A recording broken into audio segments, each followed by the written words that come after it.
Muy bien. Bueno, vamos arrancando. Bienvenido y bienvenida a todos. Esto es la cursada de microeconomía, la parte práctica. Me presento, yo soy Federico, soy el docente de práctica.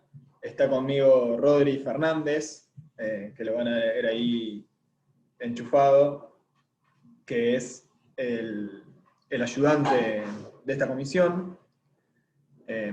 Nosotros vamos a grabar las clases, las vamos a subir al canal de YouTube de las comisiones 3 y 4, y eso lo van a tener disponible en el lado 24.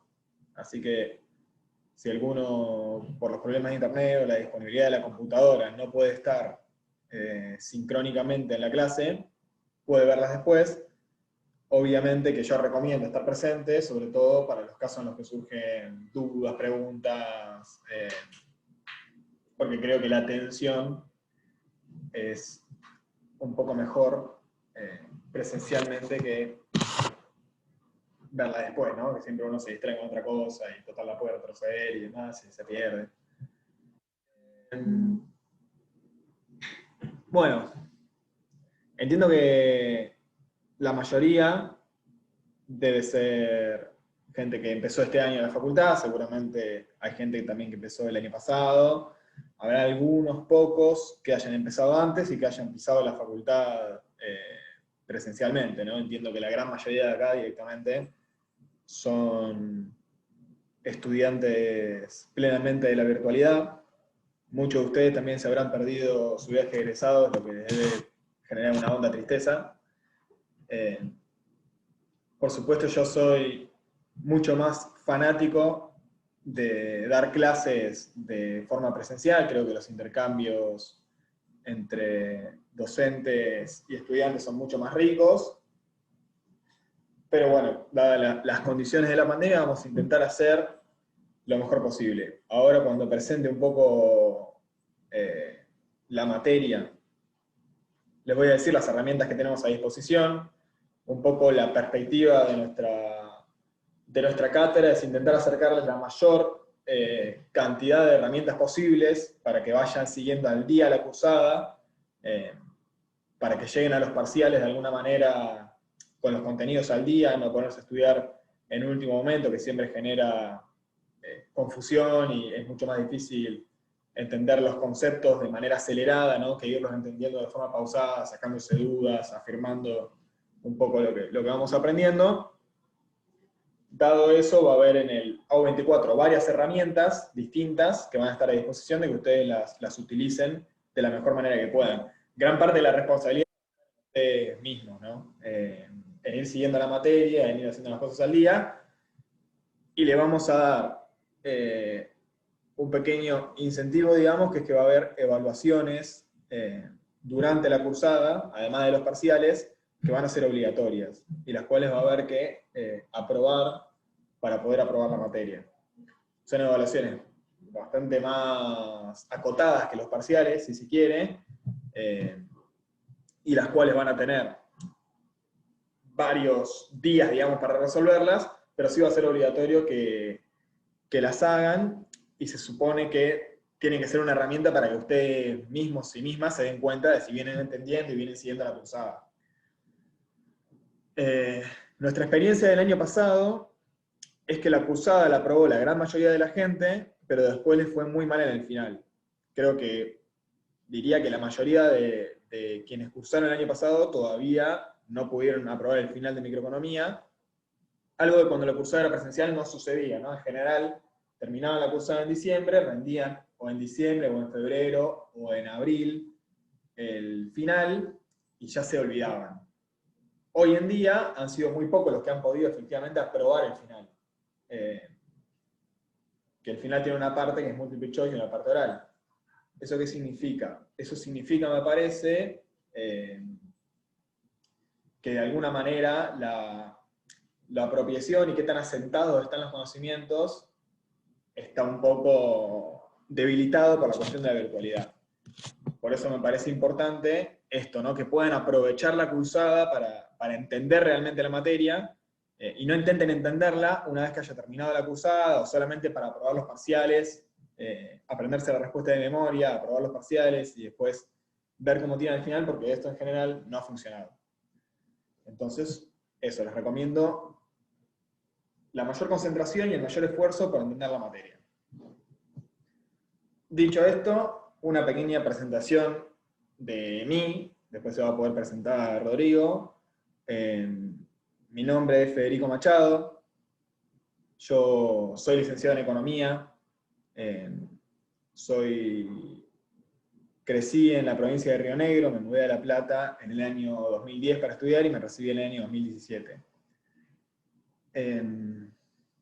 Durante mi transcurso en la facultad, milité en la agrupación MUESE durante varios años, fui consejero directivo alumno, participé en el laboratorio de desarrollo territorial de la facultad y algún proyecto de extensión, y después de terminada la carrera, hice la maestría en políticas para el desarrollo en la Facultad de Humanidades, que la dirige un profesor de la facultad que es Patricio Nardowski, y entré a trabajar en el sector salud. Actualmente soy director de planificación del Hospital Posadas, que es un hospital nacional ubicado en el conurbano. Trabajo acá desde el año pasado, bueno, he sido partícipe de alguna manera del proceso de adaptación del hospital a la pandemia, a la campaña de vacunación y demás, así que aportando desde lo que sé de la economía, un poco en intentar fortalecer los procesos y la facturación del hospital desde el lugar que puedo. Todo esto se los cuento un poco para que me conozcan mejor, para que sepan que todos los docentes, cuando les hablamos y les explicamos, lo hacemos desde un lugar en el que hemos tenido una trayectoria, una formación, ¿no? Entendemos la realidad de determinado lugar, aportamos a la realidad de determinado lugar. A mí me parece muy importante que quienes hemos gozado de la salud pública y gratuita que nos permite la Argentina, de alguna manera, trabajemos para devolverle a la Argentina y al pueblo argentino que sostiene eso, un poco de lo que obtenemos de la educación, ¿no? Eso es lo que he intentado hacer en mi trayecto como estudiante y en mi trayecto como profesional, y creo que me ha servido mucho para aprender mucho más de lo que leía en los libros, en los papers, poder aprenderlo desde la realidad, desde la militancia, desde el involucramiento, desde discusiones con compañeros, desde discutir e intervenir en la realidad argentina. Algo que no conté es que también formo parte de un observatorio, que lo pueden seguir en redes, el Observatorio de Políticas para la Economía Nacional, donde trabajan varios estudiantes de la facultad, de los años avanzados y graduados, que es un espacio, sobre todo obviamente para los que les interesa la economía y las discusiones de la economía, donde analizamos tema del dólar, el comercio exterior, los salarios, la inflación, bueno, un montón de temas de la realidad que me parece súper interesante para profesionales de ciencias económicas en general, comprender y discutir y demás. Sumado a esto, les digo que en mi comprensión de la economía soy una persona que no creo en una capacidad absoluta de aplicación del mercado, y digo creo porque la evidencia científica no es realmente concluyente al respecto, es decir, hay estudios que sustentan la importancia del libre comercio y de la menor intervención del Estado posible, y hay estudios que sustentan todo lo contrario, ¿verdad? Y hay experiencias de la realidad que sustentan una visión y que sustentan la otra. Así que en general todos los docentes que ustedes tengan en la facultad probablemente les hablen desde alguna posición, probablemente la gran mayoría, como yo, no estemos ni en un extremo ni en el otro, sino que tengamos algunos puntos a favor del mercado y algunos puntos a favor del Estado. Pero bueno, son todas discusiones que me parecen súper interesantes y que de alguna manera van a aparecer un poco en la materia. Y ya para entrar en eso, contarles que la economía, desde mi punto de vista, es una materia muy importante, sobre todo en términos de poder apropiarse de una lógica para analizar los procesos económicos, tanto de las empresas, de los organismos, del lugar en el que ustedes vayan a trabajar, como, obviamente, del mundo en general. Les digo esto porque microeconomía es una materia que tiene una visión desde el individualismo metodológico, es decir, analiza cómo un individuo, permanentemente esto lo van a ver, se comporta, cómo toma sus decisiones un individuo, intentando en general maximizar sus intereses, ¿no? En el caso de los consumidores, maximizar la felicidad que le brinda su consumo, en el caso de los productores, maximizar sus beneficios. Y eso es una lógica interesante porque me parece que sirve muchas veces para interpretar cómo funcionan las personas, las organizaciones, las instituciones y demás. Es una materia que en general está muy modelizada en términos de que lo que vamos a ver muchas veces no se va a ajustar a la realidad, sino que vamos a implementar una serie de supuestos que van a generar abstracción de esa realidad, que van a limpiar la realidad y que la van a presentar de una forma mucho más idealizada.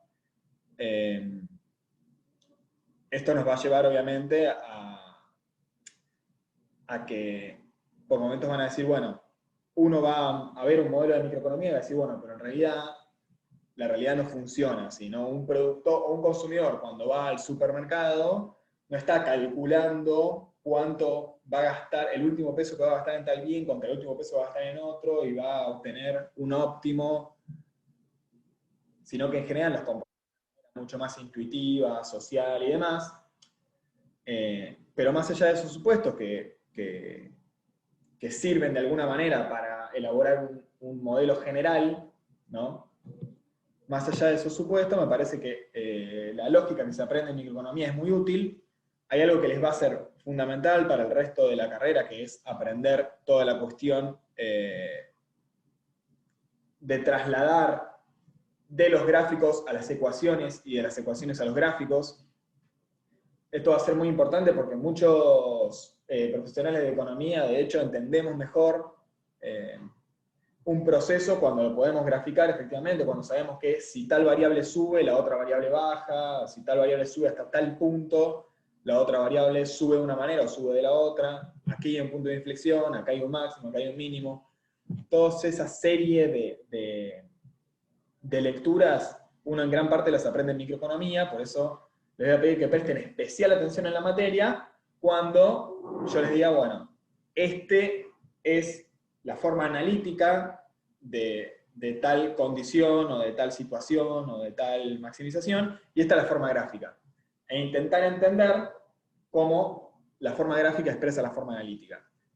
Todo esto me parece muy abstracto, lo van a ver plasmado durante toda la materia, así que si quieren, lo que voy a hacer ahora es compartir el PowerPoint y les voy a empezar mostrando un poco las unidades de la materia que vamos a ver, y durante la clase de hoy vamos a abordar únicamente el trabajo práctico inicial, que es repetitivo, ¿sí? Con lo cual vamos a ver más bien poco de economía, pero es como para que tengan ya una base en común, cuestiones que seguramente también van a ver en matemática, pero me parece importante esto, que tengamos una base en común para arrancar.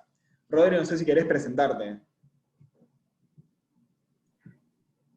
Hola, ¿cómo andan? Bueno, voy a hacer una breve presentación. Mi nombre es Rodrigo Fernández, soy alumno de cuarto año de Economía y bueno, este es mi segundo año como ayudante de esta materia.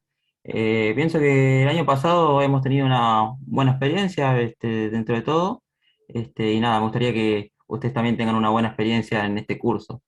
Con respecto a la importancia de la materia, como bien decía Fede, ustedes van a aprender una lógica de razonamiento ahora, y no es que, o sea, lo aprenden ahora y muere ahora en diciembre, cuando en el mejor de los casos aprueben la cursada, sino que es algo que les va a servir independientemente de que estudien economía o no. Los conceptos que vamos a aprender ahora lo van a aplicar en materias como, por ejemplo, como macro uno, en finanzas públicas uno y 2, y bueno, para el caso de los que estudien economía, van a tener para entretenerse un largo camino. Así que nada, bueno, decirles también que pueden contar conmigo si necesitan ayuda con alguno de los trabajos prácticos, alguna consulta teórica si quieren, me mandan un mensaje y lo charlamos. En ese sentido, la mejor predisposición. Y bueno, desearle éxitos a todos en la cursada.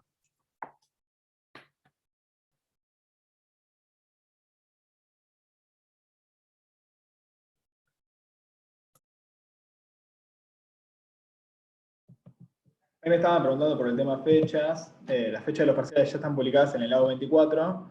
Y las fechas de la autoevaluación, ahora las repasamos igual. Y las fechas de las autoevaluaciones, en un rato se las paso. Compartir. Ahí también en mi pantalla. Ahí me estaban preguntando por el grupo de WhatsApp. Sí, eso quedó del año pasado, habrá quedado en el AU24. Ahora lo armo y bueno, nada, les comparto el link. Sí, el del año pasado borré el link, así que en el lado 24 no está el link, solamente dice el link al grupo de WhatsApp que está vacío, así que armalo. Ahí lo armo y lo publico ahí. ¿Se ve mi pantalla, Rodri? Sí. Sí, sí, se ve perfecto.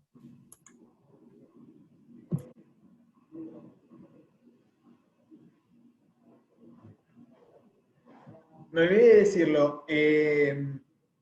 Lo más importante, chicos, lo más importante para saber si ustedes van a aprobar la materia, lo más importante es preguntar cosas. El que no preguntó nada en toda la cursada está fuera, ¿entienden? Es como un indicador muy fundamental el hecho de que vos estés intentando hacer algo, no te salga, entonces te surge una pregunta. Al que no le surgió ninguna pregunta, probablemente no es porque entiende todo, sino es porque como no le entiende, no le surgen las dudas adecuadas. ¿Sí?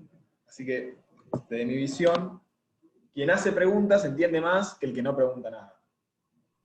Dicho esto, los mecanismos para hacer preguntas son los siguientes. Primero, en la clase en vivo me parece que es el mejor mecanismo, consultar en el momento si algo no se entiende para repasarlo. En segundo lugar, me pueden consultar a mi email, que está ahí publicado en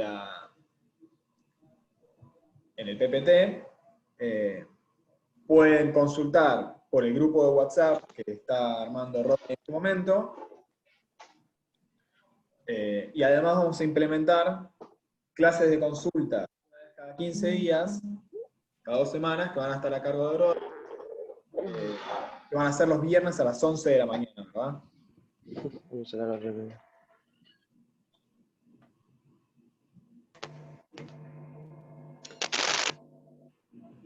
Bueno, si no son los viernes a las 11, ya era que no.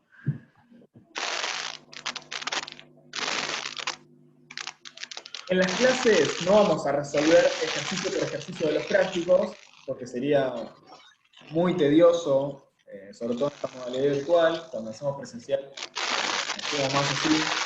Pero en la modalidad virtual, un poco lo que vamos a hacer es explicar como los conceptos generales del práctico, de cada práctico. Vamos a resolver algún ejercicio en el caso de que sea como muy representativo de lo que queremos explicar. Pero muchas veces va a ser una clase práctica teórica, en cierto sentido, porque no vamos a ver teoría, para eso están las clases de teoría, pero sí vamos a ver la forma general en la que se resuelven los ejercicios.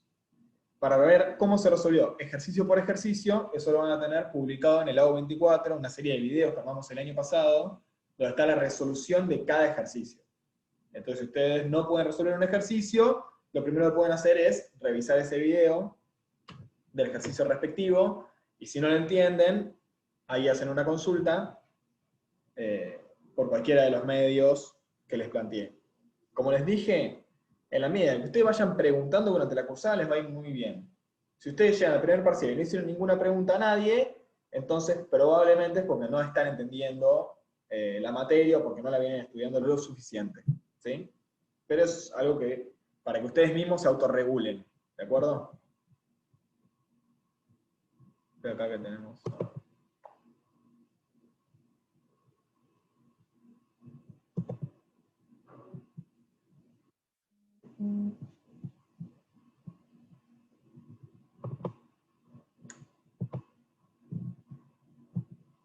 Hay un grupo de WhatsApp, bla, bla, bla, bla. Bien. El grupo de WhatsApp de la comisión oficial es uno solo. Después, obviamente, que es una práctica habitual en que los alumnos tengan su propio grupo de WhatsApp donde insultan al profe y demás, ¿no? Pero el grupo de WhatsApp en el que vamos a estar Rodri y yo va a ser uno solo.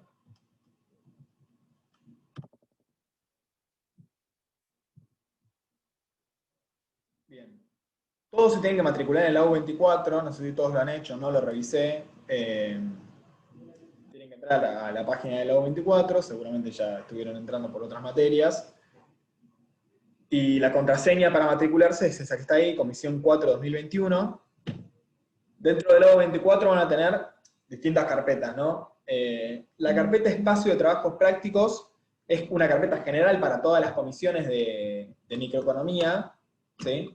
O sea, ahí van a entrar la comisión 1, 2, 3, 4 y todas las demás, donde van a tener los trabajos prácticos resueltos en un PDF, ¿sí? Para que ustedes puedan ver la resolución de un trabajo práctico, y los videos de resolución que se van a ir liberando a medida que vamos avanzando. Es decir, no pueden mirar ahora los videos de resolución de todo el año, porque entendemos que eso sería como un exceso de información, pero ya pueden ir viendo los del trabajo práctico 1, el trabajo práctico 2 y demás, como para ir avanzando. En el espacio de nuestra comisión, el espacio de la comisión 4, ahí van a encontrar los links a las clases grabadas, tanto las de teoría como las de práctica. Obviamente que les recomiendo que todos quienes puedan aprovechen a ir sincrónicamente. Y bueno, ahí vamos a subir notas, información variada y demás. Las evaluaciones de seguimiento que me preguntaban son obligatorias, van a ser 6 en el cuatrimestre y es obligatorio aprobar 4 de esas 6. ¿Sí? Como les dije, se abren creo los viernes y quedan abiertas hasta el lunes. Y ya les digo cuándo va a ser la primera.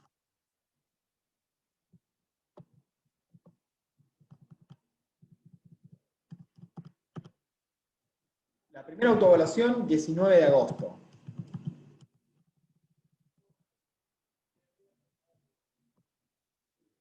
Que es jueves, así que debe ser 20 de agosto el viernes. Viernes de la semana que viene. La segunda,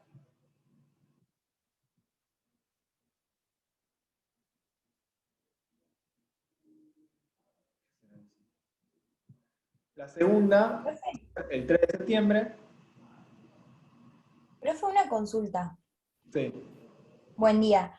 ¿Las autoevaluaciones son en algún horario específico o se pueden hacer durante todo el día? ¿Cómo es? Se van a poder hacer durante todo el fin de semana. Nosotros Buenísimo, que no gracias. la dejen para último momento, porque obviamente que esto está pensado en función de que no tengan problemas de internet, digamos, es decir, si no les anda, poder hacer en otro momento. Así que lo que les recomendamos es que la hagan cuanto antes, ¿no? Profe, ¿y tiene muchos intentos o solamente uno? El año pasado eran 2 intentos. No recuerdo si este año íbamos a dejar en 2 o en 1. Me parece que también 2. Después les confirmo.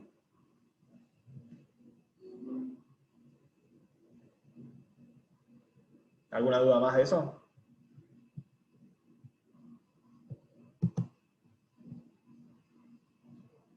¿Y cuál nota se tiene en cuenta? ¿La más alta o la del segundo intento? La más alta. Ok, gracias. La fecha de los parciales.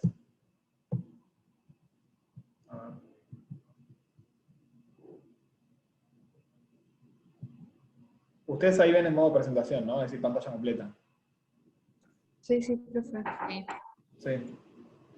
La fecha de los parciales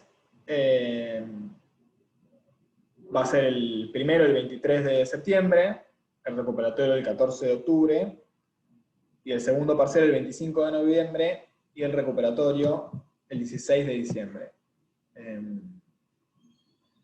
Los parciales sí son en el horario de la cursada,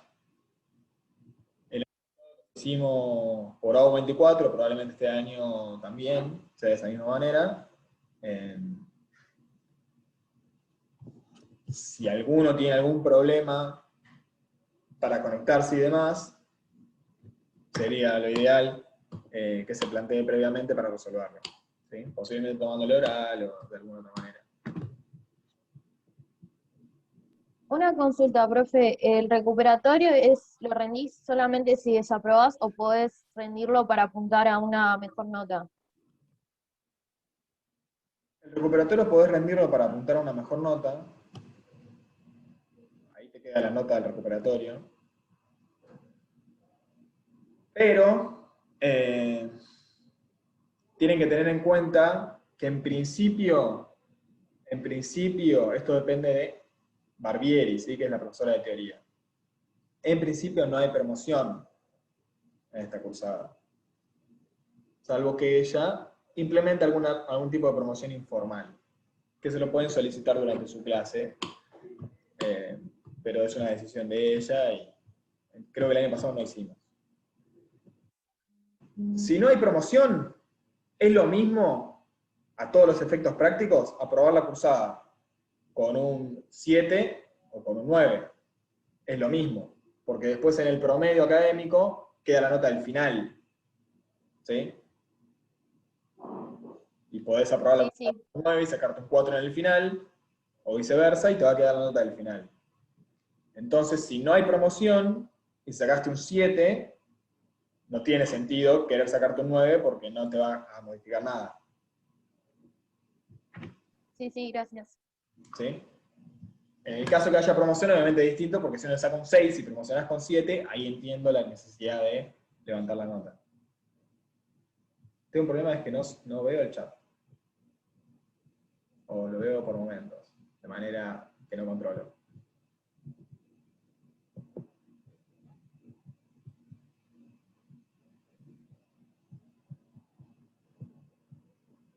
Bueno, de última, Rodrigo, vos andaba vigilando el chat y si surge algo, decime. Sí, están preguntando más que nada por la metodología de los parciales, si son múltiple choice / evaluaciones semanales, puso Julieta. Lo que vamos a usar va a ser multiple choice, no va a ser todo multiple choice, es decir, puede haber una pregunta en la cual te dan un problema y vos tenés que poner cuánto es la solución, ¿sí? El precio es igual a tanto, tenés que completar. Ese tipo de ejercicios pueden ser. No necesariamente multiple choice, pero sí usamos mucho multiple choice. Profe, buen día. Una pregunta. Si aprobamos el parcial, ¿igual se puede dar recuperatorio? Porque yo tenía entendido que si tenés aprobado el parcial no se puede dar recuperatorio. Podés, pero no tendrías ningún beneficio si no hay promoción. Más Ah, perfecto. ejercitar tu capacidad de rendir parciales. Ah, bien. Bueno, muchas gracias, profe. Unidades de la materia. Ya entramos, lentamente vamos entrando en el oscuro túnel de la microeconomía. Lo primero que vamos a ver, que es lo que estamos haciendo ahora, es la introducción y los aspectos metodológicos de la cursada, y lo que vamos a hacer a continuación es el repaso matemático, ¿no? Como les dije, para sentar una base en común, sobre todo de la cuestión de las funciones, los gráficos, las funciones medias, derivadas, que vamos a usar mucho, que es un tema que van a ver con muchísima más profundidad en matemática, pero que acá el concepto básico lo vamos a necesitar, y mucho, para resolver la gran mayoría de las problemáticas. Lo que me parece interesante decirles es que casi todos los problemas de microeconomía, y que tiene que ver con esta lógica que les decimos, que se aprende en esta materia y que les va a servir en general para todo, es la aplicación de conceptos que se llaman marginales, ¿sí? Cualquier variable se puede calcular en términos totales o en términos marginales. Cuando uno habla de una variable marginal se refiere al crecimiento en el margen de esa variable, ¿sí? Es decir, uno mira determinado valor de una variable y evalúa cómo cambia ese valor según la última modificación que hubo. Por decirles una cosa, tenemos el precio de la carne que sube mes a mes. Bueno, la variación marginal de la carne es cuánto subió la carne en el último mes, ¿no? Entonces el precio puede ser 600 pesos el kilo de asado, y el marginal es 30 pesos, que sería lo que subió en el último mes. O sea que pasó de valer 570 a valer 600. El marginal es ese 30. Estos valores marginales los vamos a utilizar mucho. ¿Por qué? Porque esos valores marginales nos van a determinar en qué momento una persona que está incrementando ya sea su consumo de un bien o la producción de un bien o la compra de un factor productivo o la contratación de determinada cantidad de trabajadores, en qué momento eso le va a ser redituable y cuándo va a dejar de serle redituable. Y para ver cuándo le va a dejar de ser redituable, va a mirar este valor marginal, ¿sí? O sea, cuánto aumentó en la última unidad que compró, contrató, vendió, etc. Ese es un concepto muy, muy importante y que va a tener que ver con lo que vamos a ver a continuación, que son las funciones marginales, que se llaman precisamente, que va a estar muy ligado al concepto de derivadas de matemática, que lo van a ver más adelante. Por eso les adelanto para que sepan, a eso prestenle mucha atención.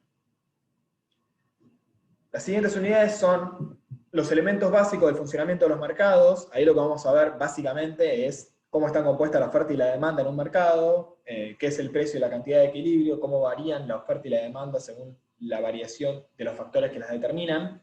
Parte de esto seguro que lo vieron en la introducción a la economía, posiblemente les parezca ligeramente reiterativo. Acá vamos a intentar profundizar un poco más, pero lo interesante, realmente, lo novedoso, va a arrancar seguramente en la unidad 3, donde vamos a ver la teoría de la demanda. Ahí vamos a ver cómo se conforma la demanda.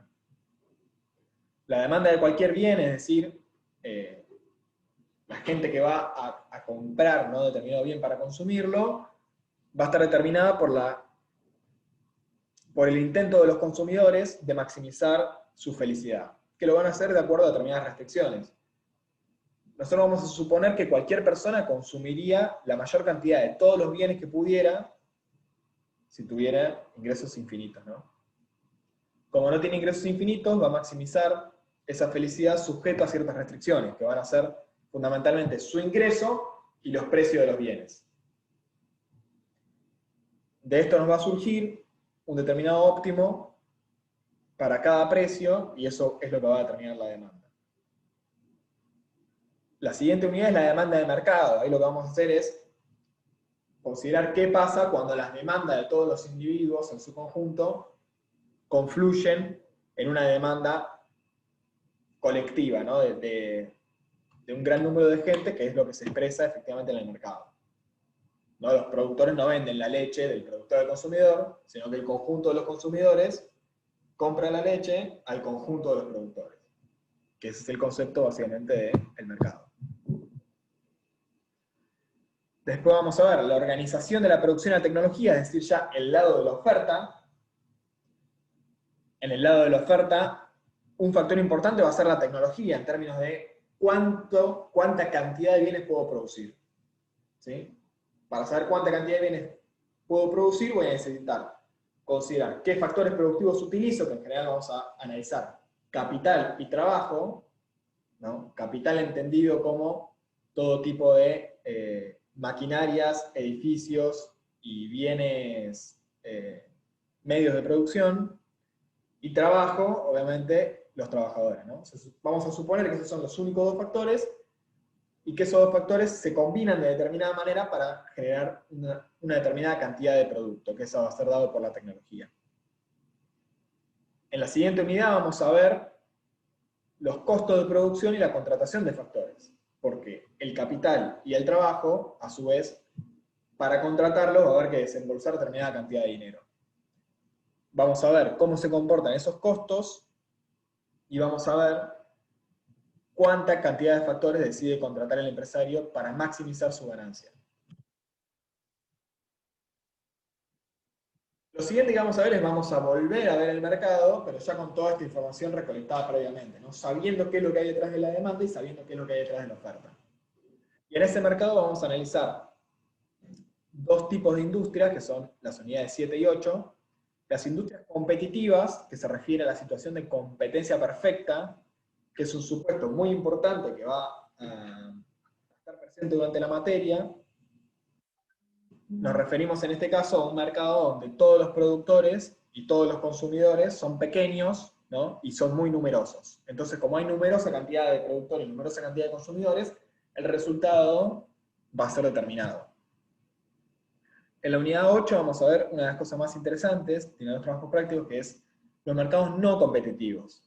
Es decir, aquellos casos en los cuales hay un solo productor, que se denomina un monopolio, ¿sí? Una palabra bastante utilizada en la jerga política, mediática, económica, o el caso en el que hay un número reducido de productores, que es lo que se considera un oligopolio. Ustedes van a ver que en la realidad de casi todos los bienes que consumen y utilizan, el mercado tiene cierto perfil oligopólico, ¿no? Es decir, hay unas pocas marcas, unas pocas empresas que dominan la gran mayoría del mercado. Podemos nombrar en casos que ustedes son cotidianos, empresas telefónicas, tenemos Movistar, Personal y Claro, ¿no? Bebidas gaseosas, Coca-Cola y Pepsi son las mayores, y después hay competidores de menor rango.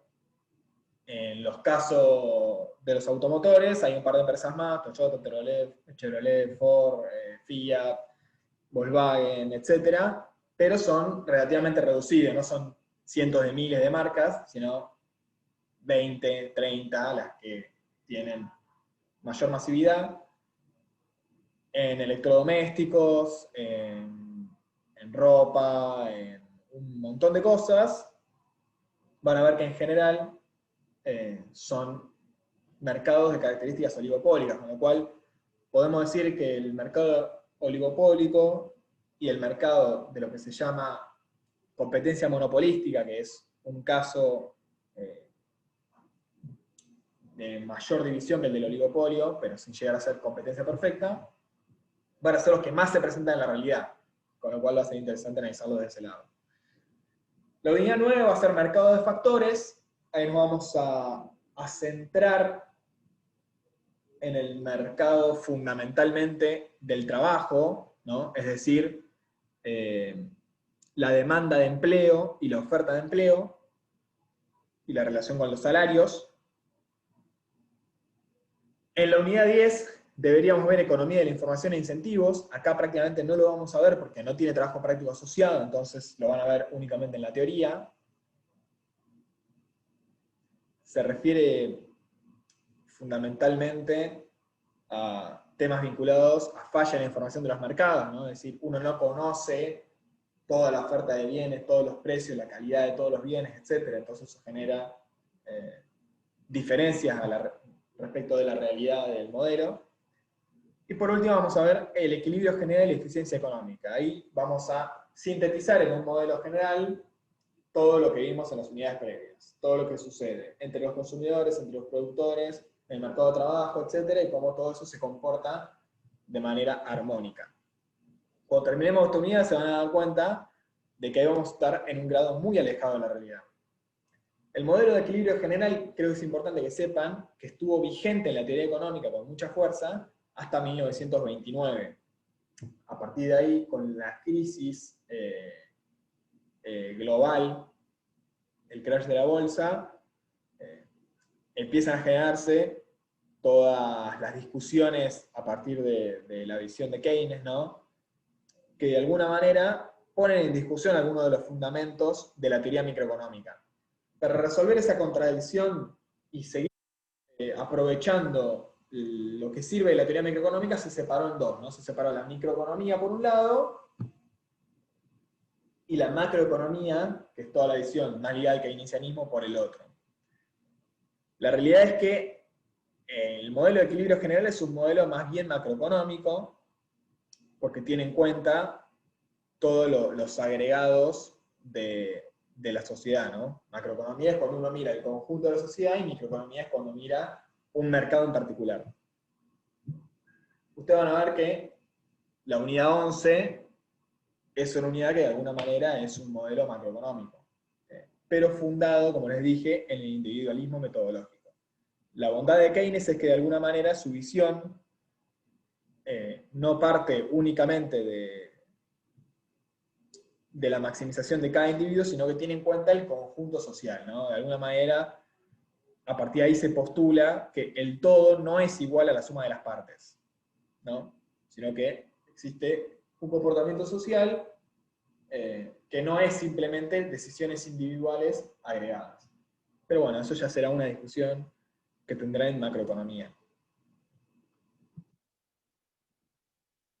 ¿Hay alguna duda hasta acá del funcionamiento de la materia? Arrancamos ya con la parte matemática, que es como el contenido más duro de la clase de hoy.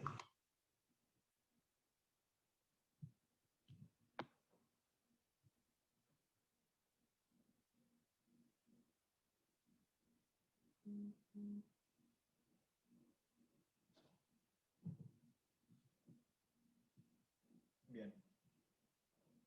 El trabajo práctico el trabajo práctico 1, como lo dije, va a ser repaso matemático. Vamos a ver funciones, el rol de las variables dentro de una función y la representación gráfica del comportamiento de las variables.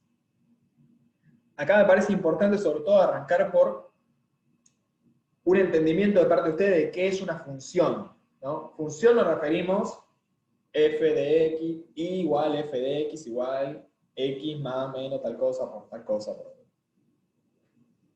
Eso que ustedes vieron como funciones ya en el colegio, que lo van a ver en matemática, me interesa que lo entiendan de esta manera. Una función, en gran medida, es una transformación de una variable en otra. ¿Sí? Es decir, hay una variable, que en este caso es x, que entra a la función, ¿sí? Por eso f de x, donde la f cubre la x, y como resultado de la transformación de la función, emerge una variable y. La variable x va a tomar determinados distintos valores, 1, 2, 3, 4, 5, y eso va a derivar, según la forma la forma funcional, ¿no?, en distintos valores de la variable y. Si la función es x más 1, entonces y va a ser 1, 2, 3, 4, 5, y y va a ser 2, 3, 4, 5, 6, etc. Esto es lo que vemos acá, ¿no?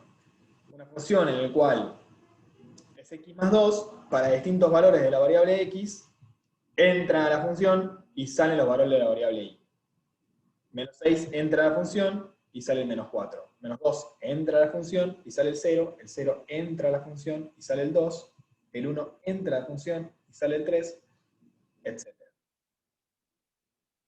Si yo les doy una determinada función, ustedes lo que tienen que hacer siempre, ¿no?, es reemplazar el valor de la variable, que en general va a ser x.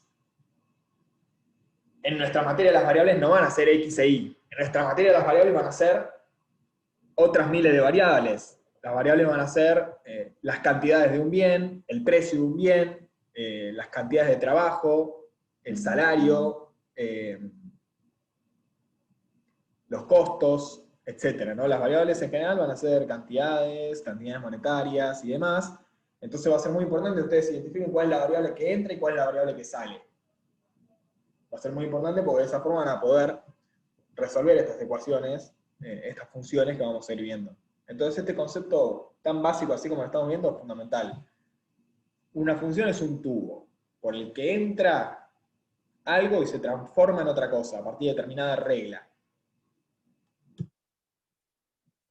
El gráfico de una función, fundamental. Nosotros vamos a utilizar este esquema que es el de los ejes cartesianos, ¿no? Ejes cartesianos significa que hay un eje horizontal y un eje vertical, que ambos se cruzan en el 0. Ese es un gráfico cartesiano. En el eje horizontal va a estar la variable x y en el eje vertical va a estar la variable y. En general, la variable que entra a la función está en el eje x y la variable que sale está en el eje y. Ahí vamos a tener ya un pequeño problema, que es que en microeconomía, cuando vemos el mercado, esto está invertido.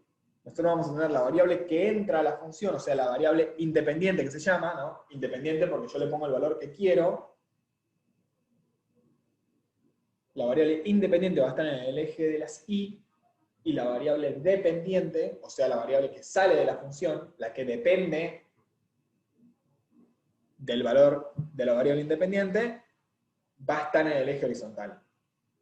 Sobre todo en el caso del mercado, donde vamos a tener precios en el eje vertical y cantidades en el eje horizontal. Entonces, si el precio es tanto, yo compro tanta cantidad de bien. ¿Sí? Entra el precio a mi función de demanda y sale cuánta cantidad compro. Por eso, en el caso del mercado, en algunos casos vamos a ver que esto está invertido y de alguna manera la X está en el eje vertical y la Y en el eje horizontal. Más allá de ese quilombo, que será para más adelante, me interesa que sepan cómo graficar. ¿Cómo se grafica esto? Nosotros en el eje horizontal tenemos las X, ¿no? Entonces yo sé que X es igual a 6, me estoy moviendo sobre la línea vertical del 6. No sé si ustedes ven el puntero, creo que no. ¿Sí lo ven? Sí, Fede, se ve. Ah, perfecto. Bueno.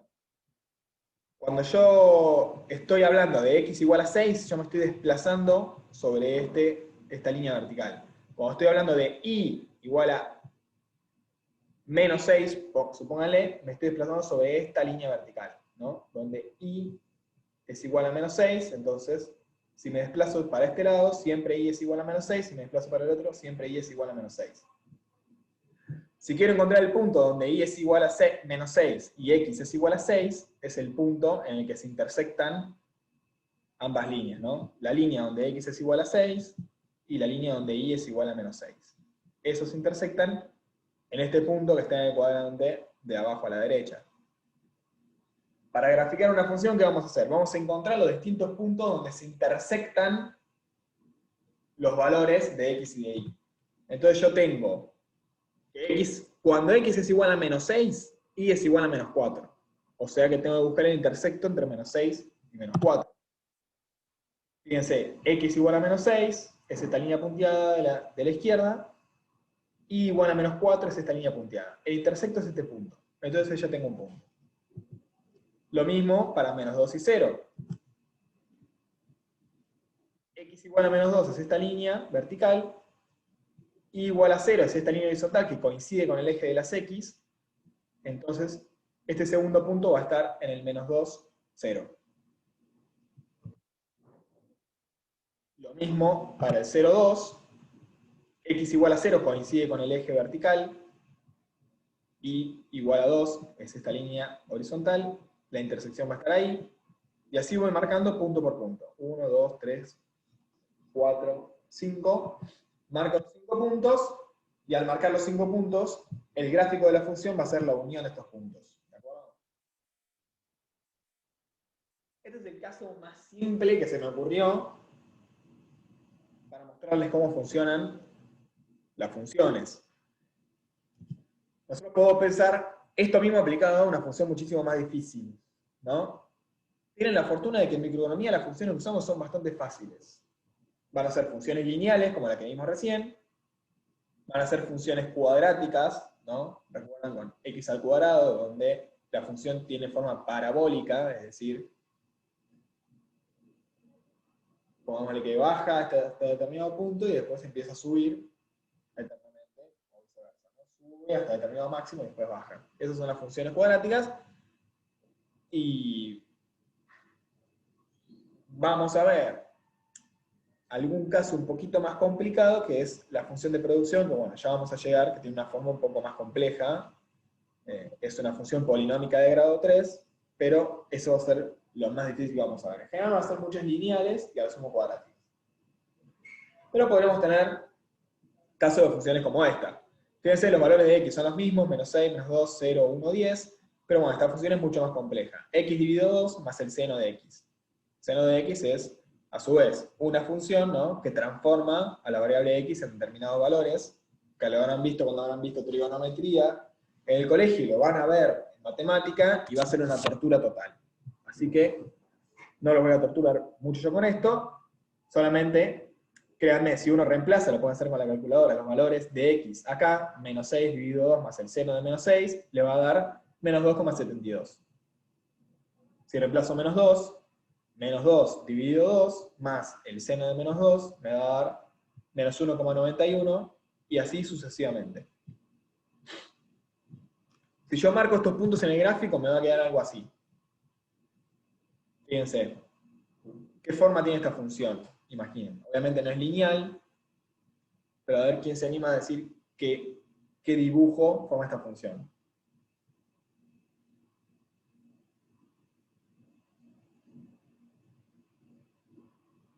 Tipo una S, ¿no sería?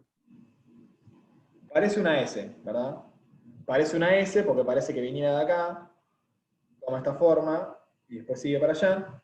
Sin embargo, cuando uno grafica la función, que lo pueden hacer en algunas de las aplicaciones para graficar que son muy buenas, yo uso Fullplot cuando estoy en la computadora, y para el celular uso GeoGebra, y van a ver que esta función tan extraña tiene esta forma. Y como pueden ver, es muy distinto de una S. Esto se los muestro porque cuando ustedes tienen una función lineal, va a ser muy fácil identificar la forma de la función, porque con 2 puntos solo existe una sola función que pasa por esos 2 puntos, lineal. Pero a medida que ustedes van avanzando hacia funciones más complejas, van a necesitar cada vez graficar más puntos. ¿Sí? Fíjense que acá, si hubiésemos graficado solo estos 5, hubiésemos hecho un gráfico mal, ¿no? El gráfico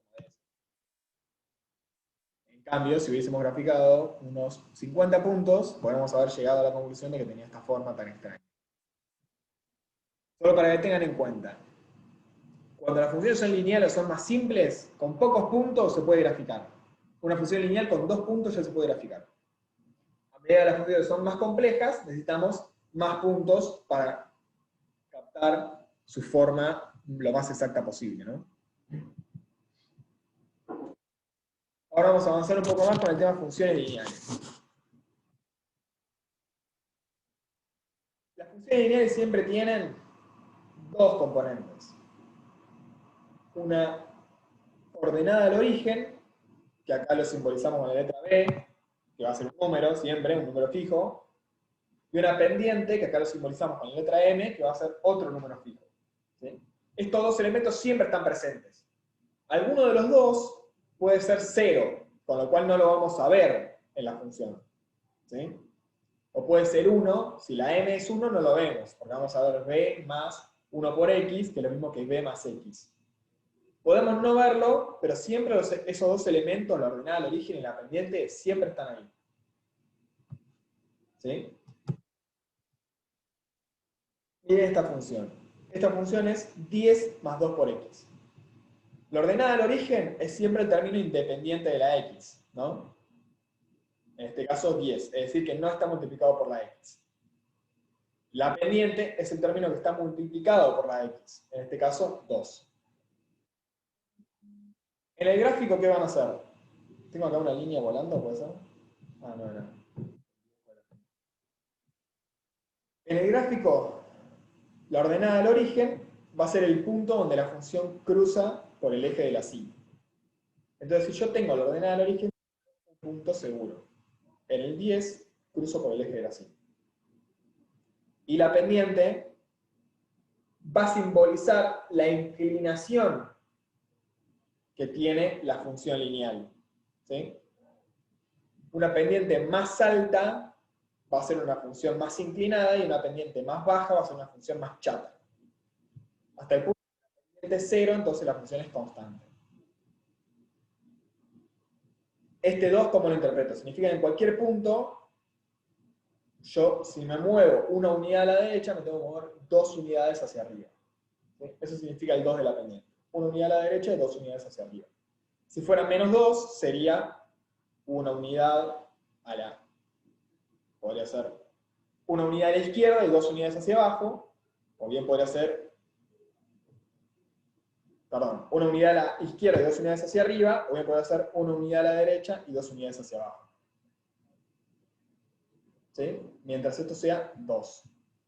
Si esto fuera 2 tercios, en ese caso serían 3 unidades a la derecha y 2 unidades hacia arriba. Fíjense acá, que lo tiene en el gráfico, ¿verdad? Una unidad a la derecha, 2 unidades hacia arriba.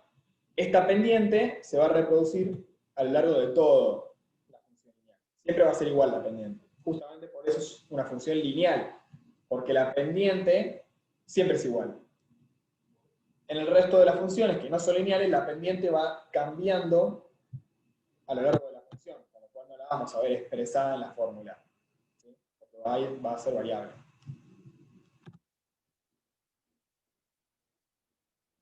Acá vamos a ver la aplicación para microeconomía de todo esto.